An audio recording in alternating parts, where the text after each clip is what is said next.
먼저 실제 있었던 실화임을 밝힙니다. 다만 이 글은 전지적 작가의 시점이므로 많이 미화될 수 있음을 미리 알립니다. 완전 MSG로 쳐 버무리겠다. 내가 아주 미사 어구를 남발하갔다. 때는 2010년 겨울 강원도 양구에 차가운 공기가 정신을 못 차리던 바로 그 시절. 저는 동기 한 명과 함께 중대에 자대 배치를 받았습니다. 당시에 저는 선임들의 사랑을 독차지하는 A급 후임을 꿈꾸며 모든 작업을 나서서 어마어마한 적극성과 성실함을 무기로 나름대로 점수를 쌓아가고 있었죠. 전입 첫날 점호에는 관물대 점검이 있었는데 저는 어마어마한 칼각과 정리 능력으로 아주 깔끔하게 정리를 잘했습니다. 시간은 흘러 제 점호 차례가 되었고 당직사관이 제 관물대 정리를 보더니 감탄을 하며 전 중대원을 불러 모아서 관물대 정리는 이렇게 하는 거다 라면서 제 관물대를 보여줬고 네모 반듯하게 개어진 전투복은 마치 벽돌을 쌓아 올린 국방색 담벼락 같았고 생활관에서는 나지막한 탄식 소리로 와 이런 소리가 들렸죠. 이등병 관물대를 보고 너 때문에 이렇게 됐다고 개맞았을 것 같아. 초장부터 그냥 좀 처발르고 시작하네.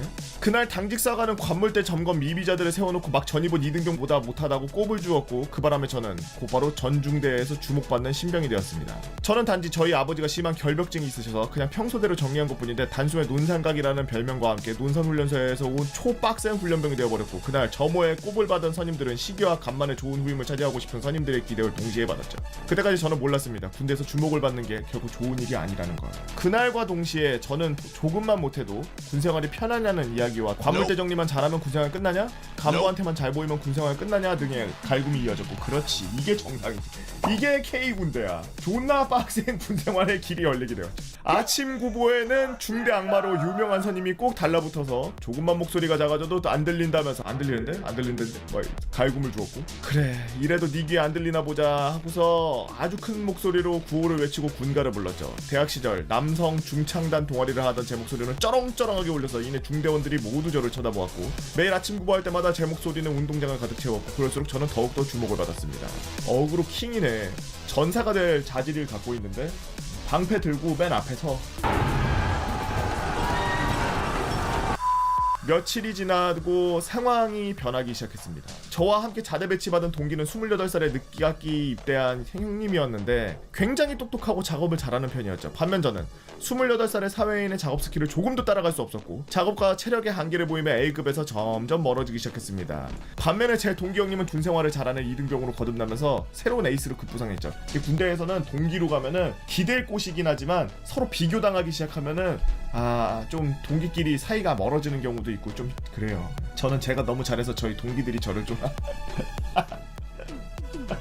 역대급 신병 2명의 등장으로 중대 본부 개원들은 날마다 찾아와서 스카웃을 제의했고 저희는 그럴 때마다 유명해졌습니다. 그러던 어느 날 그 소문이 널리 퍼져서 대대장님 귀에까지 들어가게 되어서 당시에 CP병이 말년휴가를 나간 시기여서 새로운 CP병을 뽑으려는 대대장님의 물망에 오르게 된 것이죠. 이러면 보통 나이 많은 사람 뽑는데 말 잘 통하니까. 그러나 저는 이미 숱한 사회의 면접을 경험한 제 동기 형님을 도저히 이길 수 없었고 당연히 CP병은 제 동기가 되었습니다. 그때 처음이었습니다. 대대장님을 만난 게 말이죠. 그리고 얼마 뒤 저는 지휘통제실에 연락을 받고 대대장실을 한 번 더 찾아가게 됩니다. 뜬금없이 대대장님은 군생활을 할 만한지 부모님 잘 계시는지 믹스커피 한 잔 대접해주고 어떻게든 대대장님과 차 한 잔 여유를 가졌죠. 그 이후 대대장님은 한 번씩 저를 불렀고 저는 영문도 모른 채 대대장님과 면담을 하는 횟수가 늘어났습니다. 처음에는 대대장님이 CP병 안 뽑아준 게 미안해서 그런가? 동기가 나한테 미안해서 자꾸 나 데려오라 그러나? 하는 말도 안 되는 생각을 하면서 아무리 생각해도 도저히 납득이 되지 않았죠. 심지어 제가 나는 관심병사인가? 그래서 대대장이 자꾸 신경쓰나? 하는 생각도 들었습니다. 그쯤 되니 상황이 요상하게 흘러갔습니다. 제가 어느 높은 집 자제라든지 제 부모님들 중에 지인이 군대에 있다는 소문이 나기 시작하면서 선임들이 태도가 조금씩 변하고 어느 날 중대 악마 선임이 저를 불렀습니다. 야, 너 집안에 뭐 있냐? 너 뭐 좀 되냐? 라면서 물었고 그냥 아무런 생각 없이 일도 없었으니까 아무것도 없는데요? 라고 말했죠. 다음날에 중대 왕고가 저를 불렀습니다. 선임들을 불러더니 야 얘네 엄마가 우리 엄마랑 친구니까 잘해줘 적당히 좀 갈구고 알았냐? 하는 게 아니겠습니까? 잘해주라는데 아무리 봐도 중대 왕고의 어머니와 저희 어머니 사이에 조금의 접점도 없는데 말이죠. 이해할 수 없는 일들이 계속 일어났습니다. 갑자기 정훈장교가 친한 척을 하고 한 번씩 저를 불러서 저와 같이 사진을 찍었습니다. 횟수로만 따지면 일주일에 2-3번씩 지휘통제실로 몰려갔고 갓 전입 온 신병이 말이죠. 상황이 이렇다 보니 저를 쥐잡듯이 갈구던 선임들을 갈구면서도 찝찝해했고 당하는 제 입장도 날로 찝찝해졌습니다. 그러다 어느 날 부모님께 전화를 걸었는데 아버지께서 저희 부대를 방문하시겠다고 하는 게 아니겠어요? 갑자기 이번 주 주말에 너희 부대 위문 공연을 하러 간다 라고 하시는 거였죠. 개 뜬금없게 말이죠. 근데 싫어합니다. 저희 아버지는 핸드벨 연주팀 단장으로 올해 17년째 역임을 하고 계시고 각종 교회나 음악회 연주 영상을 보내시고 연주 일정을 잡으시고 그런 거 하는 역할을 하시는데 정말로 아버지는 토요일날 핸드벨 연주팀을 데리고 오셨고 저희 아버지가 부대에 도착하자 대대장님이 직접 위문소까지 가셔서 저희 아버지를 맞이하셨죠. 대대장님의 가이드를 자처하며 아침부터 제 가족과 연주팀들을 인솔하면서 양구의 관광 코스를 데리고 다니셨습니다. 왜 이러지? 아니 또 저희 집 한켠에는 대대장님과 함께 찍은 사진이 놓여있습니다. 뭐야 이거 MSG가 아니고 이 마약 아니야 마약? 어? 나중에 들은 얘기지만 제가 대대장님과 부모님과 함께 양구 투어를 다니던 그날 오전에 부대 내에 모든 인원들이 빠짐없이 나와서 배수로정리 및 부대 내부 청소, 점심 식사 이후 취사장 테이블을 전부 제거하고 전병력이 취사장의 전체 청소하고 무대를 만들었습니다. 그 귀한 휴일 오전을 사용했다는 걸 듣고 씨꺼버렸죠. 야 이거 패급이다 패급. 야 이거 신병 패급이야 이거. 만약 그날은 위문공연이 별 재미가 없다면 휴일을 쉬지 못하던 대대원들의 원성은 제가 받게 될 겁니다. 공연 이후에 저희 부모님 대대장님과 함께 직접 중대에 방문해서 제가 생활하는 생활관과 어떻게 생활하는지를 보여주셨는데 정말 부대 내부 더할 나위 없이 깨끗했지만 아침 구보 이후 빨래를 하다가 갑자기 불려나간 제 건물대는 미처 치우지 못해 빨래감이 짱 박혀 있었고 대대장님은 망설임 없이 제 건물대를 열어서 보여주셨죠. 그때 짱 박힌 빨래를 발견한 중대 당직사관의 표정은 정말 다이나믹했습니다. 다행히도 빨래감에는 정리가 잘 돼 있는 편이어서 분대장이 빠른 판단에 뛰어나와서 대대장님께 금일 오전 소대원들이 함께 모여 빨래를 실시하였고 신병이 선임들의 빨래를 부탁하는 게 어려워서 미처 맡기지 못하고 외출을 갔다 왔습니다. 다음번에 이런 일이 없도록 외출 외박 후임들은 직접 빨래를 인계받아서 바로 정비하도록 하겠습니다 라고 보고했고 다행히도 대대장님은 기분이 아주 좋으신 상태여서 아무도 이 일을 문제 삼지 않았죠. 사실 대대장이 빨래 갖고서 문제 삼으면은 조금 그거는 좀 그렇지 너무 꼼꼼한 거지. 그날 저녁 분대장이 스며시 불러서 관물대 그거 뭐였냐? 라고 암살 시도한 거냐?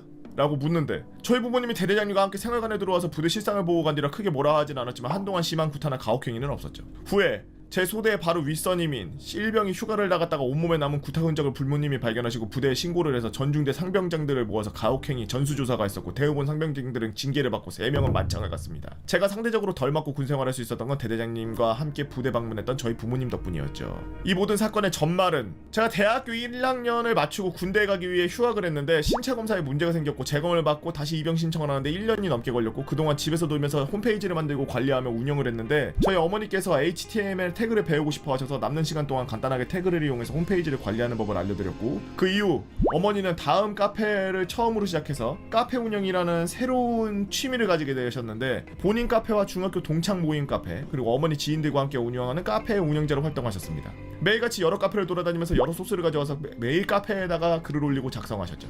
다시 부대 상황으로 돌아왔습니다. 당시에 저희 대대장은 군장병들의 문화생활과 부대 내 동아리 활동을 적극 권장하면서 선진병영을 만들기를 추구했는데 부대 카페를 이용하여 부대 내 동아리 활동을 선전하길 원했고 다만 기존에 있던 부대 카페는 완전 유령 카페 수준이었고 선진병영을 운영한들 아무도 몰라주면 무슨 소용이 있겠냐. 대장님은 정훈장교에게 부대 카페를 살리라는 특명을 내렸고 정훈장교는 카페 댓글 순위로 상품을 주는 이벤트를 하는 등 노력을 했지만 죽은 카페는 살아날 기미가 보이지 않았고 정훈장교의 글과 부대 사진들만 쓸쓸하게 자리를 지키고 있었죠. 그쯤 저는 대대장님의 계신 부대로 전입을 왔고 그와 함께 3개의 카페를 운영하던 저희 어머님은 그 망한 유령 카페를 구경하게 되신 거죠. 저희 어머니는 빠르게 카페를 장악해가며 매일매일 글을 올렸습니다. 매일같이 예쁜 배경에 아름다운 음악에 소스들로 채워져 있는 김밥 놓고 갑니다 같은 글들을 마치 죽은 카페에 생명을 깃들게 하는 생명의 샘과 같았고 매일같이 올라오는 아름다운 글들은 잠시 스쳐 지나가는 군장병들의 가족들의 발목을 잡았죠. 그렇게 부대 카페는 점점 아름다워져 갔고 매일 일평균 방문자가 한 자릿수에서 수십 명이 되어갈 때쯤 저희 어머니 활동은 끊이지를 않았습니다. 중대 왕고의 어머니와 저희 어머니가 친구가 된 것도 카페에서 만나 친해지신 온라인 친구였던 겁니다. 카페는 더더욱 아름다워져 갔고 대대장은 흡족해 했습니다. 대대장이 어머니의 빠른 속도로 친해졌고 이내 연락처를 주고받았고 저희 어머니와 제가 보고 싶다고 제 소식이 궁금할 때마다 대대장님은 다이렉트로 연락을 하시고 그때마다 저를 불러서 차 한잔하면서 안부를 물었고 보고 싶다고 할 때마다 정훈장교가 지휘 통제실로 불러서 함께 사진을 찍어서 저희 어머니께 다이렉트로 사진을 보내줬던 거였죠. 심지어 대대장은 군장병들의 문화생활을 적극 지지한다는 사실을 알고 저희 어머님의 핸드벨 연주팀을 운영하시는 아버님을 대대장님께 소개시켜 주었고 그렇게 아버지와 대대장님은 한마음 한뜻으로 위문공연을 기획하셨습니다. 그렇게 아버지와 대대장의 합작으로 이루어진 위문공연은 1부 음악회와 2부 연극 마술 공연을 했고 아버지는 피아노 전공인 이모의 인맥을 모아서 급히 건반, 베이스, 기타로 이루어진 락밴드를 결성하였고 친한 지인들에게 부탁해서 미국에서 첼로를 전공하는 누나까지 영입했습니다. 1부 음악회는 락밴드와 핸드벨 연주 그리고 첼로 독주, 락에서부터 시작해서 클래식으로 마무리되는 전무후무한 공연을 기획했고, 특히 미국에서 건너온 예쁜 첼로리스트 누나는 군인들의 마음을 흔들기에 충분했죠. 반응은 생각보다 괜찮았고 대장님은 흡족해했습니다. 만약 반응이 괜찮다면 연해병사에 떨어진 미스라진이 우리 부대로 전입오게 돼서 대대장님이 2차 공연을 준비하게 된 썰, 구타 사건으로 인해 전 부대의 상병장들이 징계받고 짬 찌끄레기에서 단숨에 부분대장으로 되어버린 썰 등을 한번 풀어보도록 하겠습니다 라고 수원님께서 올려주신 썰랑썰레였습니다. 참 기묘한 썰이네요. 안녕하세요 개보건님. 지난번에 간부킬러 위병조장 썰 맛깔나게 읽어주셔서 진심으로 감사합니다. 이전에 썰에서 말씀드린 것과 같이 저는 100일 미만 2등병 시절 때부터 1병 달기 전까지는 관심병사 중에 병사, 최고 핵패급 개관심병사였습니다. 도대체 내가 왜 이걸 미쳤다고 지원을 했을까 하는 90mm 무반동 총을 주특기로, 그것도 자원했기 때문에 분명 아버지께서는 그거 차 타고 다니는 거니까 아빠 믿고 한번 지원해봐 라고 하셨는데, 그건 106mm더라고요. 저는 1병이 되고 나서부터 에이스는 이미 물 건너갔고 그냥 돌아버린 자처럼 도른 자처럼, 하지만 건강한 선 안에서 뭔가 다른 발상을 하는 포지션을 잡기로 결심했습니다. 이름하여 왜 90mm를 이렇게밖에 운용하지 못하는가. 요즘도 그러는지는 모르겠는데 90mm는 훈련이나 실제 상황에서 중대가 해체되고 각 소총 중대로 배속이 되고 K4는 중대장, 90mm는 소대장들이 들고 다니면서 운용하는 그런 방식이었죠. 크고 작은 소대, 중대, 대대 훈련을 거치면서 저는 배속되는 소대장과 많은 이야기를 했습니다. 그리고 결국 저는 90mm를 다른 방식으로 운용하는 걸 채택하게 만들었죠. 사실 ICT 훈련을 들어가는 초반에 진지와 배속을 배정받고 나서 소총중대 A 소대장님은 저를 불러 말했습니다. 야 가스야, 이번 훈련 때 너희가 90mm를 들고 오기는 했지만 난 너네를 90mm로 운용할 생각이 없어. 그게 무슨 말씀이십니까? 이번 훈련에서 너희들은 별동대로 활동할 거야. 별동대라면 그렇습니다. 이 A 소대장도 도른자 중에 최강 도른자, 90mm 분대의 특성상 탄약수를 제외한 모든 사수 부사수 임무자들은 K2가 아닌 K1을 썼죠. A 소대장님이 맡긴 별동대 임무는 이랬습니다. 원래 90mm는 진지 배치에서 최후방 혹은 최고 높은 고지대에 배치돼서 몰려오는 적 혹은 탱크에다가 미사일을 빵 하고 쏘는 그런 위치에 있어야 했죠. 90mm는 말 그대로 나라라 슈퍼보드의 저팔계가 쏘는 앞뒤로 뚫려있는 바주카 느낌입니다. 그래서 후폭풍 구역이 무려 38m죠. A 소대장은 담당 고지 구역을 둘로 나눴습니다. 대충 이런 느낌이었죠. 파란색은 하천을 말하는 거고요. 빨간색 화살표는 적 대항군이 몰려오는 길목입니다. 검정색 라인은 A 소대장의 소총 소대가 숨어있는 진지입니다. 그리고 마지막으로 검은 점, 저와 제 분대들이 90mm를 갖고 숨어있는 곳이었습니다. 훈련은 야간 방어부터 시작되었습니다. 밤을 꼬박 새고 새벽이 되었는데 쥐새끼 한 마리 안 보이던 중 갑자기 무전으로 치식하면서 소리가 들립니다. 90mm 들리는지, 수인양호, 당소 측 아래에 개울가에 대항군 관측되는지, 당소 관측 결과 대항군 약 1개 중대 확인되고 있구나. 귀소 측 별동대 임무 계획, 별동대 임무 계획 B 수행 가능한지. 수신양호, 당소 출발 시 무전하겠습니다. A 소대장이 왜 도른자였냐 하면 별동대 임무를 A와 B로 나누어 주었는데, A 계획은 소총 소대가 산 위에서 공격 개시를 할 때 저희 별동대가 미리 개울가 옆 개활지로 나와서 엎드려 있다가 대항군이 개울가로 이탈해서 개활지로 나올 때 소탕하는 계획이었습니다. B 계획은 어이없지만 저희가 미끼가 되는 거였죠. 일부 인원들을 보내서 적 대항군을 유인해서 계속 개울가로 이동을 하던지 아니면 개활지로 뛰쳐나와서 쫓아오든지, 대항군의 대오가 흐트러져서 중구난방으로 뛸 때 A 소대장이 후방 155mm 자주포대 혹은 81mm 4.2인치 박격포대 사격 지원을 요청해서 모두 일망타진시키는 방법이죠. 도른자 A 소대장은 지금 계획 B 실전에 있었으면 저희 분대는 모두 전사할 수 있는 그런 시나리오. 어찌저찌 장비를 지킬 후임들을 뒤에 두고 제가 직접 후임 둘을 데리고서 산을 내려와가지고 개울가를 건너서 개활지로 최대한 낮은 자세를 유지하고 슬금슬금 다가갔습니다. 잡어! 라는 소리는 그렇게 얼마 되지 않아 들려왔고, 개울가에서 헬멧에 푸른 띠를 두른 상대 사단 대항군이 쏟아져 올라오기 시작했죠. 쏘지마! 잡어! 잡어! 잡어! 하는 소리가 들리는 걸로 봐서는 적어도 전사는 안되겠다 싶어서 미친듯이 뛰었습니다. 어차피 K1이고 후임들도 운동도 잘하고 몸달랜 사람들이다가 다같이 K1 들고 있어서 잡힐 일이 없었죠. 뛰면서 A 소대장에게 무전 호출을 했습니다. 등장 송신바람. 대항군 약 2개 소대 개활지 출현 별동계획 B 실행바람 포격 요청 바람. 무전이 끝나기 무섭게 뒤쪽 대항군 병사가 후퇴 후퇴 후퇴 포격 후퇴 라는 외마디 비명이 들렸죠. 제 무전을 들은 듯합니다. 파파장 들리는지 당소 90mm 지원 포격 지금 발사! 수신양호 좌표 전달되었다는구나. 수신양호 당소 이대로 후퇴 진지 이동하겠음 무전 종료. 진지에 돌아오니 이미 후임들은 자기 분대장들과 선임들이 반쯤 마탱이 간 상태로 뛰어오는 걸 보고 진지게 진지 이동을 준비해놨더라고요. 그렇게 무사히 원래 진지로 삼던 산을 넘어 뒷길로 돌아서 A 소대장이 있는 곳으로 합류. 그 자리에 반짝반짝 큰 별을 하나 달고 계신 분이 왼쪽 팔에 성재관이라는 완장을 차시고 바위 위에 걸터 앉으셔서 절 보면서 깔깔거리면서 웃고 계셨습니다. 결과는 적 한 개 중대 개활제에 뛰쳐나온 두 개의 소대 사망 혹은 중상으로 전투 불능, 개울가에 남은 한 개 소대와 중대장까지 모두 A 소대장에 의해 사망 처리돼버렸죠. 그렇게 방어 훈련이 끝나고 점심 먹으러 대대 본부 수경지로 돌아와서 점심을 먹으려고 다들 모여있는데 여기저기서 수군대는 소리. 저 사람 또라이 저거. 어쩌다 보니 저의 다급한 무전 소리가 모든 대대로 송출되고 있었다는 겁니다. 저희 중대장은 웃다가 차에서 떨어지고 제 동기는 웃다가 오줌까지 쌌다고 하더라고요.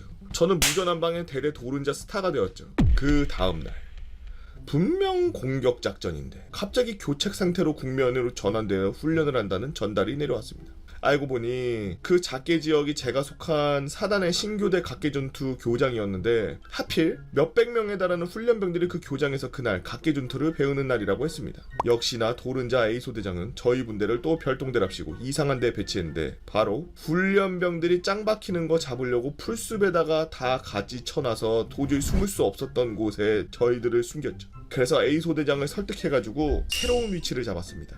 바로 아래 그림이죠. 1소대와 2소대, A소대장과 함께하는 소대본부가 한쪽 길을 거의 복병 수준으로 막아서고 있는 상태였고 3소대가 바로 퇴로를 막는, 그리고 제가 속한 90mm 분대는 일종의 관측 역할을 했습니다. 그도 그럴 것이 90mm에는 조준경이 달려있어서 쌍안경만큼은 아니지만 2배율 정도는 기능을 했었거든요. 분대 후임이 조준경으로 길을 주시하다가 왜 그러는데 분대장님 한번 보셔야 될 것 같습니다. 후임이 건네준 조준경을 보니까 저기 멀리에 검은 그림자가 길 한복판에서 터덜터덜 걸어오고 있는 겁니다. 그 두 사람이 상대방 대항군 소대장과 그 통신병이라는 걸 알아채기까지는 그리 오랜 시간이 걸리지 않았습니다. 재밌는 건 그 소대장과 통신병이 훈련병들 각기전투하는 걸 각기전투 교장 바로 옆에 매달려서 훈련병들 교육과정 지켜보면서 깔깔대기도 하고 훈련 조교와 교관에게 제지당하기도 했다라는 겁니다. 분대장님, 저 대항군 소대장 며칠 전에 저희한테 폭격 맞아 죽은 소대장입니다. 근데 저 인간들 너무 대놓고 오는 것 같지 않습니까? 좀 의심이 든다 싶을 정도로 너무 길 한복판으로 오고 있는 겁니다. 근데 100번 양보해서 저 둘이 미끼라면 분명히 각계교장 어딘가에 대항군 한 개 소대라도 숨어 있어야 되는데 각계교장이 몇백 명의 훈련병이 있는 상황에서 과연 제대로 숨어 있을 수 있을까 하는 의문이 들었죠. 그리고 저는 도른자 DNA를 발동시켜서 내가 봤을 땐 저 소위와 통신병은 그냥 온 거야. 파파장 등장바람, 적 2명 생포작전권의 건의 검토바람, 당소 측에 2로 시작해서 X로 끝나는 병아리 외에 2명 지원 가능한지. 그 이시성을 가진 병아리는 제가 훈련소 시절 때부터 도른자 DNA를 키워준 타중대 동기놈이었죠.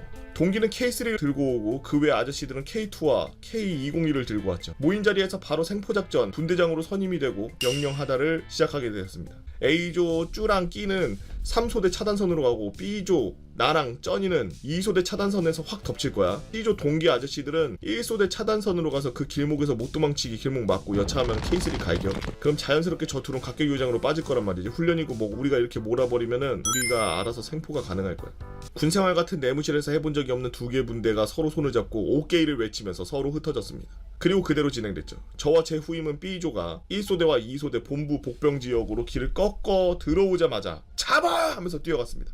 그 소리에 맞춰서 A조 후임들이 3소대 차단선에서 뛰쳐나왔고 동기 아저씨들은 C조 길목을 막고 K3를 겨눴습니다. 포위됨을 직감한 적 소대장과 통신병은 마치 제가 예상한 것처럼 훈련병들이 바닥을 팍팍 끼고 있는 각계전투 교장으로 도망치더라고요. 하지만 각계전투 교장으로 들어가는 길목은 배수로로 쓰고 있는 길목이라 길이 험했습니다. 100일 미만이라 노란색 견장을 달고 있던 통신병은 그 무거운 99K를 맨 상태로 넘어졌고 저는 제 후임 중 한 명에게 잡아서 생포하라고 한 뒤 나머지 후임들과 함께 대항군 소대장을 쫓았죠. 후임들은 뭐가 그렇게 신났는지 헤헤 그러면서 공포탄을 하늘 위로 쏘기 시작했고 길목에서 K3를 쏘지 못한 동기는 각계교장 옆 흙더미에서 K3를 거치하고 다라라라락 하면서 갈기기 시작했습니다. 당연히 그 각계교장의 훈련병들과 조교들, 교관들은 갑자기 난입한 사람들과 갑자기 쏘기 시작하는 공포탄 소리에 깜짝 놀라서 아비규환이 되었죠. K1 도른자인 저는 마침내 대항군 소대장과 거리가 많이 좁혀졌습니다. 하지만 철조망 극복 코스에 다다른 대항군 소대장은 이내 장애물 극복은 답이 없다고 판단, 그 자리에서 우뚝 서서 돌아서자마자 공포탄을 한 번 쐈습니다. 그리고 저는 뭔가 강한 바람과 모래 입자 같은 것들이 제 얼굴을 강타함을 느꼈죠.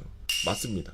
1m 거리쯤에서 공포탄을 얼굴에 맞았죠. 제 얼굴은 피범벅이 되기 시작했고 손에 시뻘건 피가 묻어나오자 눈이 돌아가 버렸습니다. 그 자리에서 대항군 소대장에게 드롭킥을 날려서 대항군 소대장을 그 철조망 장애물 쪽으로 넘어뜨려 버렸고, 부인과 훈련족의 교관들이 와서 말리기 전까지 모든 철조망 장애문들이 흔들리다 못해 뽑혀 나갈 때까지 대항군 소대장을 군홧발로 밟았죠.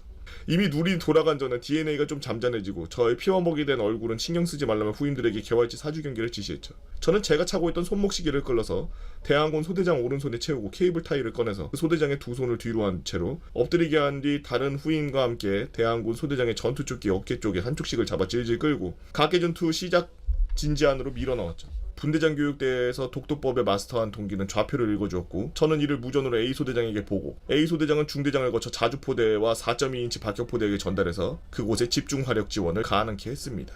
원스타 통제관은 그 자리에서 전화를 거시더니 훈련 종료, 땡땡사단 승리, 그 포로는 계속 잡아가도 되고 풀어줘도 되는데 어차피 훈련은 끝났어 하면서 그 자리를 떠나셨습니다. 야, 그래도 내가 소위인데 훈련 끝났으면 놔라 라며 대항군 소대장이 나 그래도 간부야 라는 표정을 짓자, 야, 이 새끼 끌고 가자. 진지에 도착하니 이미 통제관님이 전달해준 건지 아니면 훈련 조교가 알려준 건지는 몰라도 앰뷸런스와 군의관, 의무병들이 대기 중이었고, 저는 앰뷸에 실려서 사단 의무대로 후송되었습니다. 병원에 도착하고부터는 기억이 흐릿하네요. 그냥 잤어요. 세상만사 다 귀찮아서요. 저는 제 양볼에 엄청난 곰보가 생길 수밖에 없다는 피부과 군의관의 소견서를 받고 다음날 부대에 복귀했습니다. 대항군을 하다가 한 명의 소위로 인해 전멸해버린 그 사단은 복귀행군을 오리걸음으로 했다는 믿거나 말거나 한 이야기. 시간이 남아 돌아 유튜브 여기저기를 헤매던 중 여기까지 오게 됐습니다. 여러 군대 얘기들을 접하다 보니 나도 저럴 때가 있었는데 라는 생각과 함께 받은 만큼 보답하는 게 인지상정이라 응답서를 날리려니 이게 또 망설여집니다. 위 제목에서 보듯이 저는 자타공인 할부지입니다. 님들은 대부분 저와는 한 세대 정도 차이라 여겨지기에 웬 꼰대가 하나 와서 여기서 겨와가지고 물을 흐려 라고 할까봐 걱정이 되지만, 군 복무기간은 그 시절을 겪었던 대한민국 모든 남자들의 로망이자 노스텔지어 그리고 프라이드이기에 비록 내 나이 먹었지만 꼽사리 한번 껴봅니다. 각설하고 때는 바야흐로 상병 시절 짬 먹은 티를 내느라 작업무에 훅가시를 잔뜩 껴놓고 걸리면 100% 갈굼 당할 걸 알면서도 당시 외박 휴가 때만 착용 가능했던 워카를 슬쩍 꺼내 신어보고, 그러다가 역시 매번 걸렸던 그 인내와 깡따구의 시절.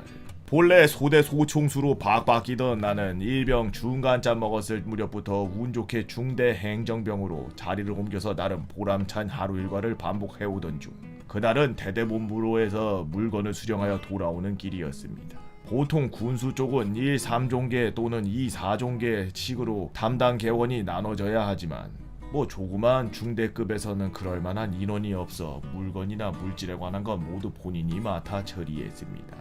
대대 군수과 병기 개원을 만나 그날 수령한 품목은 크레모어 몇 개, M79 유탄 발사기 실탄 고폭탄 한 줄, 수류탄 인마 살상용 한 10개쯤.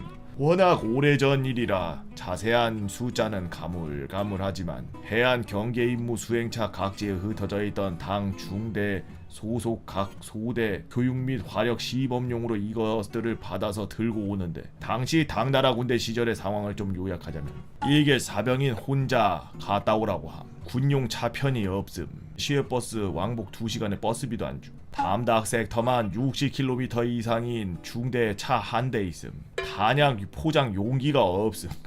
단약 포장 용기가 없다고요? 본래는 있었는데 담당 병사 X가 탄약고에 쌓여있던 각각의 나무 박스에 그냥 낱개로 꺼내서 주었음. 심지어 개별 휴대해야 되는데 쓰이는 천으로 된 껍데기도 지가 빼갖고서 안 줌. 실제 전투시 내용물질 몸에 두르는 용도인데 M79 거에만 탄두 보호막 같은 게 하나 씌워져 있었음. 나머지는 전부 완벽한 생 알몸인 낱개 상태였습니다. 아니 이렇게 주면 어떻게 하냐고 개기니까 담아갈 건 니들이 갖고 와야 한다는 개소리를 시전함. 결국 PX에서 라면 박스 쪼 담아가지고 그냥 대충 퍼 담기 시작함. 노끈으로 대충 둘러묶고서 품에 낀 채로 버스 터미널로 고고했음. 터미널에 도착 후 커피를 한 잔 마심. 자, 드디어 버스를 타고 졸기 좋은 뒤쪽 자리 잡아가지고 귀대 중에 몇 정거장인가 얼룩무늬 복장의 선임 하사가 장교 계급장이 붙어있는 한 무리의 아저씨들이 탑승을 하는데, 커다란 배낭에 목에 맨 M16보다 훨 짧은 기관 단총에 땀에 젖은 얼굴로 그 위에 얼룩진 위장 크레용에 머리에 삐딱하게 얹어진 검은 베레에다가 가슴에 거꾸로 매달아 놓은 대검 등 그 위용은 실로 단기 사병의 눈에는 겁나 멋져 보이면서도 동시에 존나 두려운 대상이 아닐 수 없었죠. 아마 훈련 중인 우리의 특전 용사 한 팀이 뭔 사정상 웬 번뜩이는 기지로 지나가는 시골 버스를 자신의 이동수단으로 선택한 것이니 거의 탈진 상태인 그대들의 모습을 보면서 분명히 느꼈습니다. 여튼 나는 혹여 뭔 해코지라도 당할까봐 잠은 아까 달아났지만 내리기냥 쳐 자빠자는 모션을 취했고, 일부 아저씨들은 자리를 차지했으나 나머지 인원은 통로에 군장을 내려놓은 채 손잡이만 잡고 서 있는데, 나는 문득 그 모습에 내 비록 몸은 지쳐서 일이 흔들리지만 결코 바닥에 주저앉지는 않겠노라라는 대한민국 특전 부대 용사들의 자부심이 괜히 엿보이는 듯해서 막 자리를 양보하려는 착한 마음이 들었습니다. 하여 고개를 들어 올리는데 마침 가까운 곳에 중사님과 눈이 딱 마주치게 되었고, 그쪽에서 먼저 내 옆에 있던 통로에 떡하니 자리 잡은 삼양 라면 박스를 가리키며 물었지요. 여기 라면이 들었냐? 아닙니다. 찌그러지냐? 아닙니다. 딱딱한 겁니다. 그럼 좀 앉자. 아니 저 말릴 새도 없이 털푸덕 주저앉았는데 내용물을 말해주려 했으나 아까 크레모아 뭐였죠? 그 안에 들어있는 거? 크레모아 몇 개하고 격발기하고 M79 유탄 발사기 실탄 고폭탄에 수류탄 10개? 교육탄도 아니고 입맛 살상용이면은 진짜 실탄인데. 내용물을 말해주려고 했지만 워낙 순식간이라 좌석을 양보하기도 뻘쭘한 상태라 그냥 비몽사봉으로 가던 중 이게 뭐야? 라는 외침에 눈이 반짝 떠졌습니다. 중사님은 경악한 얼굴로 나와 박스를 동시에 쳐다보는데, 본래 용량 초과로 아구를 제대로 못 맞춘 채 묶여있던 박스는 마침 가해진 무게와 습기로 짓뭉겨지고 벌어져가지고 그 틈새로는 크레모아와 격발기, 수류탄 등이 그 형체의 일부를 드러낸 채 버스와 함께 덜커덩거리며 철커덕거리면서 흔들리고 있었죠. 아마 졸다가 궁뎅이가 베겨가지고 깨어나 보니까 살펴보던 중 자신이 깔고 앉은 물건의 정체를 순간적으로 판단했고, 또 이 상황의 위험성을 누구보다 잘 아는 베테랑 군인이다 보니 본능적인 외침이었을 것 같습니다. 이분은 즉시 앞쪽에 앉은 일행에게 상황을 전파하고 곧 대위님과 상사님이 날라와서 다시 확인하곤 즉시 일행들을 모아서 수군대며 내 쪽을 계속 쳐다봤으나 나는 왠지 눈이라도 마주치면 좆될 것 같다는 생각이 들어 그저 앨범 박스만 어루만지며 꾸물거리던 중 버스가 정류장에 섰고 그들은 말 그대로 혼비백산 군장을 챙겨 하차했습니다. 그 와중에는 야 개또라이 앞다 더 내뱉으며 내렸는데, 나중에 생각해보니 나름 편했던 이동수단을 만끽할 새도 없이 즉시 버려야 하는데 다른 분놈의 외침들이었던 것 같습니다. 조국을 위해 헌신하던 그때 그분들 본의 아니게 버스에서 보내드려 정말 죄송합니다. 고되고 짜증 만땅이었던 그 군시절 경험 있는 한 지금 그 누구라도 우리를 해하려 할 시 총만 준다면 지금도 나가 싸울 겁니다. 대한민국의 군복을 입었던 모든 아저씨들께 단결. 참 다이나믹하네요. 시골 버스에서 좀 앉아 그러고서 이렇게 라면 박스에 앉았는데 엉덩이 베겨가지고 이렇게 일어나서 밑에 이렇게 쳐다보니까 거기에 크레모아하고 크레모아 격발기하고 유탄 발사기 고폭탄 그런 거 한 줄 쭉 들어있고 그러면은 진짜 깜짝 놀라지. 안녕하세요 개보건님. 썰랑썰레를 재밌게 듣고 있는 미국 사는 여청자입니다. 개보건님이 읽어주시는 군대썰이 너무 흥미로워서 하나둘씩 읽다가 이제는 유튜브에 올라오는 썰랑썰레는 전부 봐버렸고 새로 올라오는 썰들도 바로바로 보고 있는 중이에요. 최근 영상들에서 게임 썰을 절찬 모집한다고 계신다고 하셔가지고 꾸준히 재미있는 영상 올려주시는 개보건님의 감사하는 마음으로 저도 글이나 한번 써볼까 하고 이렇게 작성해봅니다. 2000년인가? 2001년쯤 있었던 일로 기억하는데요. 그때는 바람의 나라가 정말 핫했어요. 당시 여느 온라인 게임들과 다르게 그곳에는 각종 비매너 유저와 소소한 사기꾼들이 판치는 무서운 정글 같은 곳이었지만 어리디 어린 저에게 그곳은 그저 그냥 즐거운 놀이터같이 느껴졌었어요. 바람의 나라는 정액제 게임이었습니다. 컴퓨터 게임을 좋아하는 초딩이었지만 정액제를 낼 만한 목돈이 없었던 저는 캐릭터 레벨을 20까지는 게임이 무료였던 점을 이용해서 집 컴퓨터로 캐릭터를 레벨 20까지 키우고 바로 또 새로운 캐릭터를 만들어서 20까지 키우고 또 새로 캐릭터를 만들어서 이지까지 키우는 이런 캐릭터 키우기를 무한반복한다거나 당시에 출판되었던 바람의 나라 공략집에 사은품으로 딸려오는 12시간 게임 무료 이용 쿠폰 등으로 게임을 하면서 나름대로 게임에 대한 열정을 불태우고 있었죠. 와 진짜 게임을 엄청 좋아하시는 분이었네. 제가 무정의 초딩 유저로서 게임을 이용하던 방법 중에 하나는 당연히도 가맹돼 있는 PC방에 가서 게임을 하는 것이었습니다. PC방에 그 게임 회사랑 계약을 해가지고 정액제를 신청하지 않은 계정들도 그 PC방에 가서 접속을 하면은 그냥 PC방에 있는 걸로 까지는 뭐 그런 게 있었어요. 용돈을 모두 PC방비로 쏟아붓는 것도 모자라서 일요일에 부모님이 교회에 헌금하라고 내라고 주신 1,000원을 들고 교회가 아닌 PC방에 가서 게임을 하곤 했죠. 그런 일상이 이어지던 어느 날 인터넷 서핑을 하다가 어떤 사람이 아이디 뿌립니다 라는 글을 올렸고 그 글엔 캐릭터의 서버명과 아이디, 비밀번호 그리고 2차 비밀번호까지 모두 적혀 있는 겁니다. 바람의 나라 팬이었던 저는 무수한 웹서핑을 하며 아이디를 뿌린다는 글을 이미 많이 봤기 때문에 반신반의했고 그래서 호기심에 한 번쯤 입력해볼까 하고 해당 정보를 입력하니 와우! 놀랍게도 로그인이 되는 거예요. 제가 글을 확인하고 몇 분 후 해당 글은 삭제되었고요. 초딩 시절에 저는 심장이 두근거렸습니다. 그도 그럴 것이 저는 여태까지 캐릭터를 20 이상 키워본 적이 없었기 때문에 해당 캐릭터는 무려 당시 최고 레벨이었던 레벨 99 제가 제일 좋아했던 직업이었던 도적이었기 때문이에요. 물론 비싼 아이템과 무기는 하나도 없었지만 그저 저는 너무나 신기했습니다. 캐릭터의 아이디가 우연의 일치인지 근처에 초등학교 이름인 땡땡 초교였고요. 아이디가 너무 초딩 같고 예쁘지 않은 게 좀 신경 쓰였지만 당시 버디버디 아이디가 별, 꽉찬별, 귀염천사 TM, 꽉찬별, 빈별이었던 저에게는 큰 상관이 없었죠. 귀염천사. 그날은 그냥 캐릭터를 신기해하면서 게임 내 마을을 돌아다니기만 했고 다음날 저는 PC방에 가서 해당 캐릭터의 로그인 정보를 입력했습니다. 어제와 변함없이 다시 또 로그인이 되는 모습에 너무나 신이 났어요. 한 번도 가보지 못한 고렙 사냥터도 들어가보고 99레벨보다 레벨 낮은 유저들은 이곳저곳 소환해서 놀기도 하고 저 때는 막 레벨 낮으면 소환당했거든요. 여태까지 느껴보지 못한 고렙의 짜릿함을 경험하고 있었죠. 제 계정이 아니었기에 꾸준히 키울 생각이나 좋은 아이템을 맞출 생각은 전혀 없었고 가끔 들어가서 데리고 놀아야지 라는 생각으로 PC방에 갈 때마다 해당 계정에 들어가서 놀게 되었습니다. 그렇게 2달 정도가 흘렀을까요? 저는 그 캐릭터에 애착을 갖기 시작했어요. 캐릭터에 재접속할 때마다 제가 그 전날에 접속한 곳이랑 똑같은 자리에서 접속이 되었기 때문에 이 캐릭터에 대한 정보를 저만 가지고 있다는 확신이 들기 시작했습니다. 그 캐릭터에 대한 애정이 커지면서 저는 더 많은 시간을 그 캐릭터를 육성하고 꾸미는 데 쏟게 되었어요. 초등학생이었음에도 불구하고 PC방에서 5시간, 6시간씩 바람의 나라를 했죠. 캐릭터의 성별이 남자여서 돈을 내고 여성으로 성전환을 했고 얼굴도 예쁘게 성형해주고 머리 스타일도 그때 최고 유행하던 조랑이의 바람일기의 만화에 나오던 조랑이 머리 스타일 양갈래로 짱갈래를 해주셨고 그렇게 머리도 바꿔주었어요. 그렇게 4달이 더 지났습니다. 그렇게 많은 시간을 캐릭터 키우고 꾸미는데 쏟은 저는 드디어 이 캐릭터에 비싼 건 아니지만 제대로 된 사냥 장비를 갖춰줘야겠다라고 결심했고 초딩 신분으로는 큰 돈이었음에도 불구하고 최대한 열심히 돈을 벌어서 드디어 모든 부위에 괜찮은 방어구와 무기를 갖출 수 있게 되었습니다. 모든 무기를 갖춰주니 예쁜 모습의 제 짱갈래 캐릭터는 마치 전장을 누비는 여전사같이 느껴졌었죠. 막 눈에 그려진다. 그 짱갈래하고서 그 도적이어가지고 칼질하면서 막 앞으로 막 가는 그 모습이 막 그려진다. 막 한 번도 경험해보지 못한 고렙의 명예 저는 더더욱 게임에 빠져들게 되었고 PC방에서 게임을 할 때마다 주변에 저보다 어린 초등학교 저학년 친구들이 옹기종기 모여들어서 제가 사냥하는 것을 구경하는 현상도 벌어졌습니다.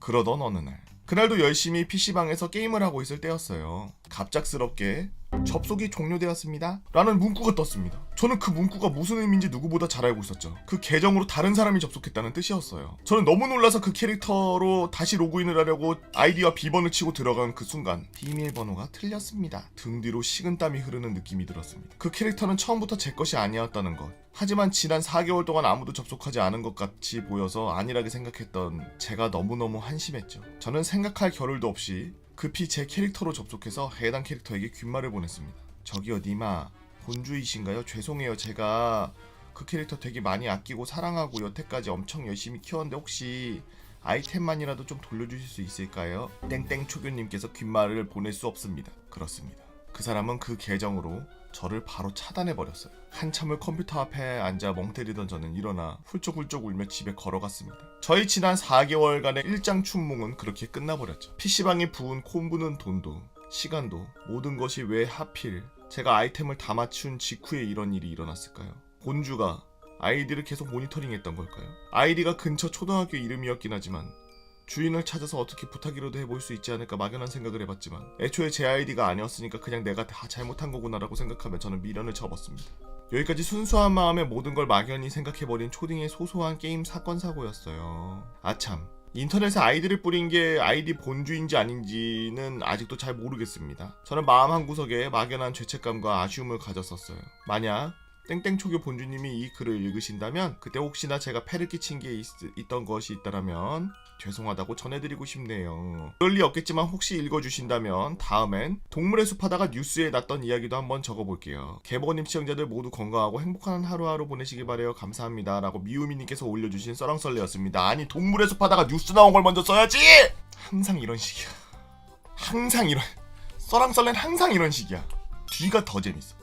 옛날에는 저렇게 지금은 뭐 아이디나 이런 공유에 대한 그런 것들에 대한 처벌도 좀 강해졌고 뭐 사회적 인식도 좀 많이 좀 강화돼서 저런 것들을 굉장히 중요하게 생각하는데 저 옛날에 2000년대라고 하면 이제 막 ISDN 나오고 ADSL 나와가지고 뭐 이제 전화선이 아닌 새로운 인터넷선이 깔리는 그러니까 구리선을 이용해서 인터넷을 하는 그런 시대가 따로 열렸었기 때문에 저때 당시에는 솔직히 말하면은 인터넷 게임의 붐이었죠. 여기저기서 이제 온라인 게임들이 막 미친듯이 나올 시기였는데 제가 아마 저때쯤 울티마 온라인 하고 있었을 거예요. 제가 99년도에 바람의 나라 했고 어둠의 전설 하다가 95년도, 96년도에 당군의 땅이라는 글자로 쳐서 게임하는 게 있었어요.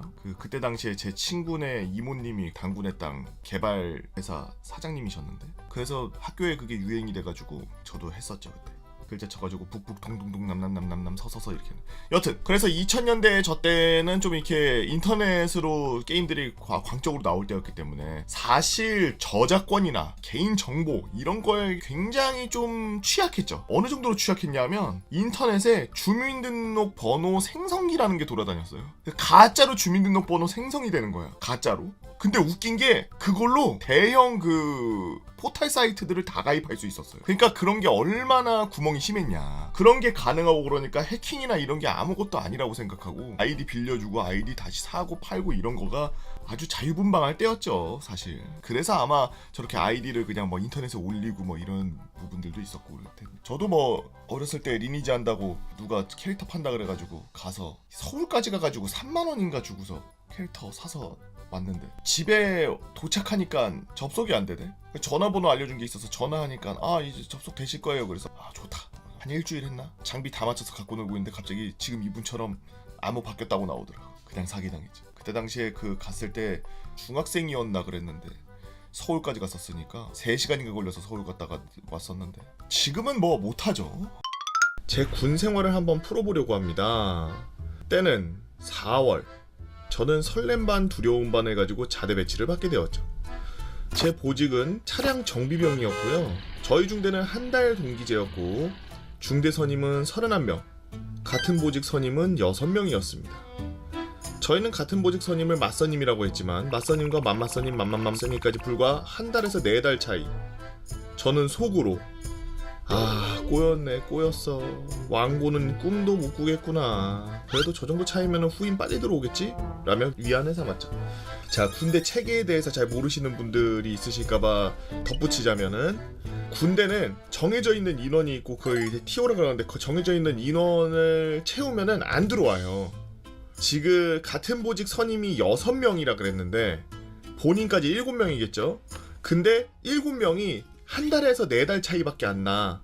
내 바로 윗선임 나랑 한 달, 그리고 그 바로 윗선임 뭐 2달, 그 바로 윗선임 3달 뭐 이렇게 해가지고 4달 차이, 7명이 4달 차이밖에 안 나는 거야. 이러면 어떻게 되냐? TO가 7명인데 7명이 들어왔을 때 위로 한 달에서 4달 차이밖에 안 된다. 그러면 어떻게 될까?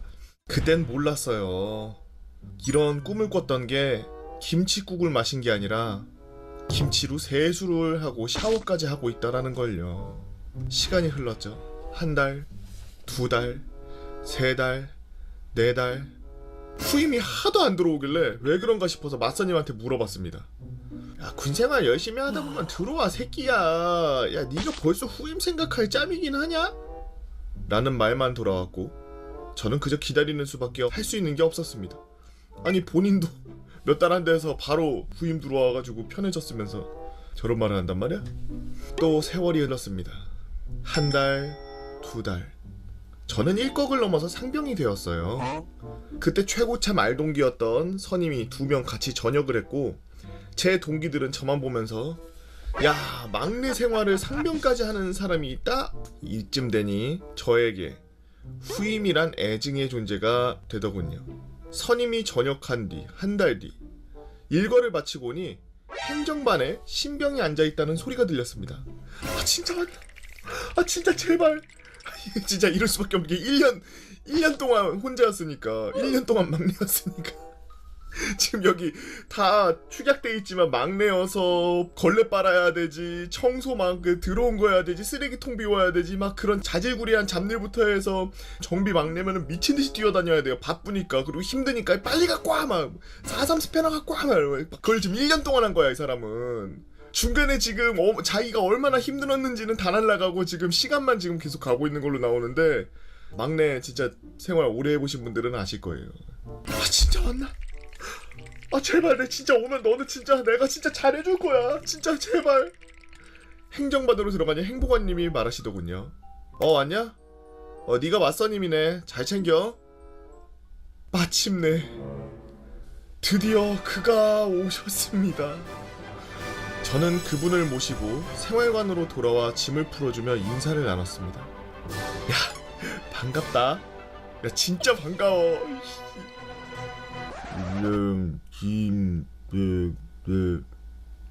예. 속으로 그래 괜찮아. 처음이라 무서워서 그러겠지? 잘해줘야 되겠다. 처음이라 무서워서 그런 거겠지? PX에 가서도 냉동도 먹고 싶은 만큼 막 사주고 많이도 처먹더군요. 깎아도 사주고 그랬습니다. 하지만 다음날 불길한 느낌은 달라지지 않았습니다. 행정반에서 제 후임과 행보관이 상담하는 것을 문 옆으로 살짝 들어본 결과 아닙니다. 아닙니다. 상담을 마치고 불안한 얼굴로 나온 행보관이 행정기원을 보며 야! 얘 행정으로 쓸 거니까 잘 알려줘! 세상 씨. 그래도 한 명 더 남았지. 그래. 어이없게도 정비병은 최대 6명이지만 중대 최대 총원은 32명이라는 말과 함께 제 후임은 그날로 들어오지 않았습니다. 진짜. 하지만 이 후임이란 게 저에게 빛이 된 건 불과 몇 달 후. 때는 혹한기. 행보관님은 후임이었던 어눌한 친구가 훈련을 받지 못할 것이라는 생각과 함께 맞선임이었던 저를 그놈과 그린 캠프로 보내줬습니다. 혹한기를 합법적으로 째일 수 있게 된 저는 너무나 기뻤죠. 야, 나에게도 이런 날이 오다니. 병장인데 혹한기 막내로 갈 뻔했는데 젠장. 그린 캠프 첫날은 매우 좋았습니다. 진짜 낙원이 따로 없더라고요. 하지만 늦은 밤 우드등 드르릉 탁 컥 으악. 그 녀석 바이크 운전하는 솜씨는 일품이었어요. 살면서 그런 소리는 처음 들어봤네요. 코 고는 소리였구나. 코 고는 소리가 이렇게 난단 말이야. 제가 맞선임이라 그런지 같은 방을 쓰는 다른 부대 아저씨들에게 제가 미안해졌습니다. 침낭을 꽉 메고 얼굴을 툭툭 치고 그래도 안 일어나고 있는 힘껏 갈겨야 코골이만 살짝 멈추더라고요. 결국 저와 그놈만 한 생활관에 자게 되었고 그래도 이 지옥 같은 곳을 그래도 혹한기 하는 것보다 낫지. 일주일만 참자 라면서 견뎌냈습니다. 하지만 역시나 저는 좋게 생각하면 안 좋은 일이 일어나나 봅니다. 몇 달 뒤 저녁까지 3달 남은 저에게 저녁 3달 뒤까지 조금은 때늦은 유격훈련이 잡혔고 부대 내 근무설 병사가 부족해 작년 유격훈련을 받은 병사는 부대 내에 잔류하여 근무만 서면 된다 라는 세상 기쁜 소식이 들려왔죠. 하지만 행복한 왈 너는 작년에 혹한기 안 받았지? 후임들 다 데리고 최고참으로 한번 다녀와라. 그렇게 저는 유격에 끌려가게 됐고요. 1년 이상 차이나는 후임들 기억도 가물가물한 유격체조 알려주면서 40km 행군도 같이 했고요. 돌아와 보니 새로운 파릇파릇한 후임들이 달마다 들어오더라고요. 주룩 정비란란루님께서 올려주신 써랑썰레였습니다. 와, 그래서 저렇게 티오가 꼬이면 저게 문제야. 그래서 군생활이 복불복이라 그러는 거야. 이게 군대에 갔을 때 많은 사람들이 오해하는 것 중 하나가 보직을 좋은 걸 받아야지 이게 중요한 게 아니야. 내무 생활도 진짜 어마어마하게 중요하거든요. 왜냐면 내무실에서 내무실을 계속 유지하기 위해서 해야 될 게 되게 많아요. 정리해야 되지, 뭐 청소해야 되지, 때때로 계속 막 쓰레기통 비워야 되고, 막 앞에 막 치워야 되고, 막 이런 것들 어마어마하게 많이 해야 돼요. 근데 그걸 막내나 아니면 막내 바로 위에 있는 후임 그렇게 딱 막내 둘이서 해. 거의 보통 작은 데는 막내 혼자서 하고. 근데 막내를 지금 병장 3개월 되기 전까지 지금 막내를 하고 있었으니 이 맞냐고 이게. 근데 제가 지금 이렇게 쭉 둘러보면서 본 걸로는 내무 생활은 막내가 아니었던 것 같아요. 내무 생활은 막내가 아니었고 보직에서만 막내였던 것 같습니다. 정비병으로서 보직으로만. 근데 정비병으로도 막내인 거 그지 같아요. 막내는 땀이 마를 날이 없어요. 병장 때까지 뛰어다녔다는 얘기입니다. 이 친구. 아, 상상이 안 되네. 이 군대라는 데가 어떻게 보면 사회의 작은 축소판이거든요. 신입으로 시작해서 대리 달고 과장 달고 부장 달고 이렇게 올라가는 그런 맛이 있잖아요. 2등병, 1병, 상병, 병장 할 때마다 자기가 책임져야 될 게 훨씬 많아지는 대신에 권한이 생겨서 조금 널널해지고 약간 이런 것들을 경험하면서 들어갔다 나오는데, 특히나 내무생활 말고 자기 주특기나 그런 보직에서는 그런 것들을 굉장히 크게 느끼고 나오는데, 이분은 전역할 때까지 대리였던 대리도 아니지, 전역할 때까지 신입이었던 거지. 인턴이네. 인턴, 대기업 인턴이네. 끝까지 그냥 인턴 생활하다 그냥 버려지는. 중간중간에 본인의 고통을 잘 안 써서 그렇지 정말 대충 훑기만 해도 토할 것 같네요. 저게 좀 개선이 돼야 된다고 생각합니다. 혹시 군대에서 좀 높은 직위에 있으신 분들 계시면 꼭 좀 개선을 해주셨으면 하는 마음에 한번 읊어봅니다. 저는 이중 국적자라 자진 입대하여 논산 훈련소에서 신변교육을 받고 자대 배치를 받아 학교 부대에서 근무하게 되었습니다. 아주 훌륭한 사람이네. 서툰 한국말로 처음에는 군대 문화 적응하는데 매우 힘들었지만 잘 적응해서 정말 다양한 사람들과 만나며 무난하게 재밌고 뜻깊은 시간을 보내며 해보지 못한 많은 경험들을 하고 있었죠. 당시 저희 부대는 후반기 교육을 받는 모든 훈련병들이 모이는 곳으로 병사들이 병기, 병참, 군수, 수송 교육을 받기 위해 오며 정신 차릴 틈이 없는 그런 곳이었습니다. 진짜 학교네? 특히 군수 담당은 1~3종, 2~4종을 나누어서 2명의 병사가 담당을 했는데 TO가 부족하고 사수가 원기옥을 모아 말차를 나가서 전입을 오자마자 날라버려 아무런 인수인계 없이 그냥 제 사수는 사라져버렸습니다. 고로 저는 1, 2, 3, 4 모든 종 업무를 담당해야 됐기 때문에 타 부대에서 보급품, 유류, 음식 모든 부분을 직접 배차를 신청하여 운전병 아저씨와 인근 보급부대에서 실어와서 창고에 정리하고 또한 몇천 개의 보급 물품과 엄청난 양의 물자들을 매주 일일이 불출하며 보급해줘야 했으며, 다들 아시다시피 2등병의 일과의 스케줄에도 치이면서 전입 오자마자 반송장이 되어가고 있는 중이었죠. 충격적인 문화와 힘든 시간을 보내고 있는 와중 사건은 제가 1병 2호봉 때 발생했습니다. 아침 점 오후 담당 구역 청소를 하고 있는 와중에 행정반에서 전파합니다. 1병 나부랭탱이 투스쿠는 지금 당장 본부대장실로 이동하라. 저는 긴장과 걱정에 땀을 흘리며 내가 뭘 잘못했나? 큰일 난 건가? 라는 5만 가지 생각이 겹쳤습니다. 그리고 본부대장 소령실로 미친듯이 달려갔죠. 충성! 1병 투수 용무 있어서 왔습니다. 투수 1병 일로 와봐. 군생활은 좀 할만한가? 네, 잘 적응하면서 건강해지고 있습니다. 다름이 아니라 더블백 싸고서 짐 싸서 좀 대기하고 있어야 되겠는데? 띠용? 국방부에 네가 좀 다녀와야 되겠다. 그렇습니다. 육본에서 공문이 내려온 이 파견은 이중 국적을 가진 장병을 선정해서 개최했는데 저희 교육사 예하부대에는 그런 인원을 찾아보니 저밖에 없었기 때문에 급하게 내려진 결정에 의해 저는 당황하였지만 속으로는 가서 교육 좀 받고 며칠 쉬엄쉬엄 있다가 서울 구경이나 하다 와야지 라 생각하며 바로 승낙하고 기쁜 마음으로 짐을 싸서 버스에 올라탔죠. 그때까지는 몰랐어요. 이 행사가 미군이 주관하는 한미 육성 장병 위문 행사라는 엄청난 최고의 행사 중의 행사라는 것을요.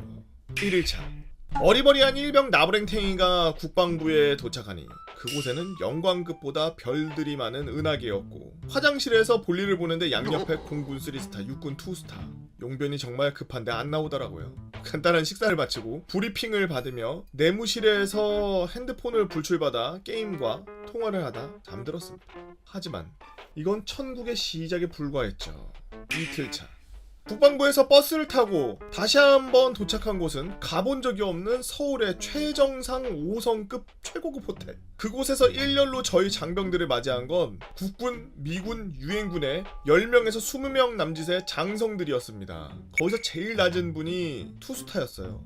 한 분 한 분 악수를 하며 지나가야 되는데 너무 긴장하여 오륜한 기계처럼 똑같은 멘트와 기계적인 악수로 신속 정확하게 명확하게 진행하였고 기념 사진 부스에서 어색하게 사진을 찰칵 하나 찍고 대형 연회홀에서 식사를 진행하는데 저와 특전사 아저씨 한 분 그리고 군생활하면서 한번 볼 수 있을까 말까 아니 볼 수 없는 그 당시 한미 태평양 미군 사령관 포스타와 합석을 했습니다. 영국 3스타 해군분도 계셨죠. 실화입니다. 이것저것 물어보는데 말실수하면은 육군 참모 총장에게 끌려갈 수 있다는 사실을 알고 있었지만 이미 엄청난 양의 와인과 만찬의 전신줄을 놓은 저는 옆에 있던 백인 아저씨가 태평양 사령관이라는 걸 조금씩 망각했습니다. 그리고 개소리들을 늘어놓기 시작했는데 옆집 아저씨랑 대화하는 것 마냥 미군 대장은 복지 및 월급을 어떻게 생각하냐, 무슨 병기를 제일 좋아하냐, 북한이 도발하면은 어떻게 해야 되냐, 어떻게 할 거냐, 혹시 항공모함 몇 반 타봤냐, 여기서 라면 먹어봤니?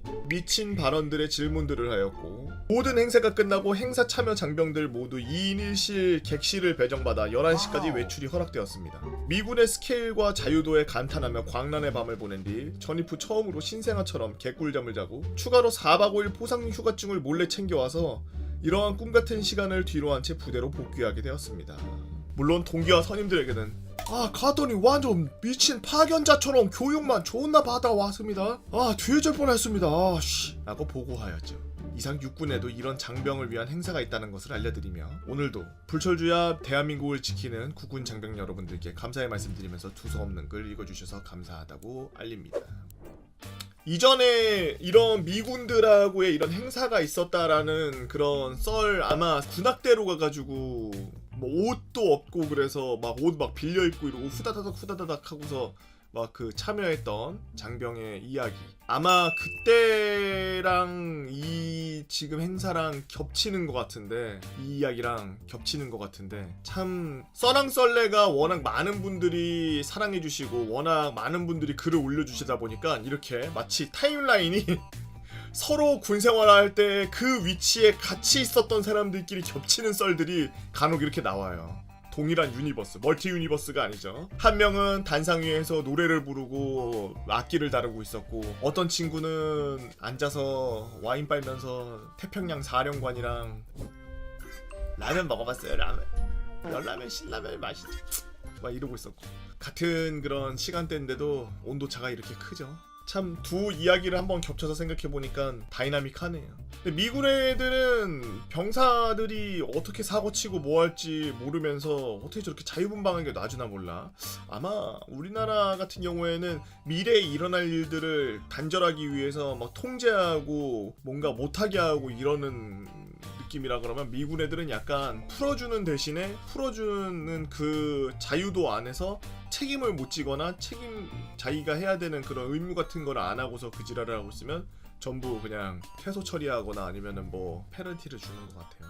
사실 저런 게 진짜 자유죠. 항상 우리가 자유라는 거를 배울 때 자유롭게 살아라 대신 그거에 대한 책임을 져야 된다. 모든 행동에는 책임이 뒤따른다라는 걸 잊지 말고 자유롭게 살아라라고 하잖아. 그죠? 여튼 우선 첫째로 이중국적인데 군대를 갔다 온 것 자체가 대단하다고 생각합니다. 외국에 살고 있는 이중 국적 갖고 있는 친구들이 한국의 군대에 대해서 조금 뭔가 그런 판타지 같은 걸 좀 갖고 있는 것 같아요. 뭐 미국 애들처럼 군인이고 군대 갔다라고 하면은 좀 인정해주고 대우해주고 그런 것들이 있죠, 미국 문화가. 근데 우리나라는 사실 정말 날것으로 얘기하고 좀 얼굴 붉힐 만한 이야기를 하자면 전혀 없죠, 그런 게.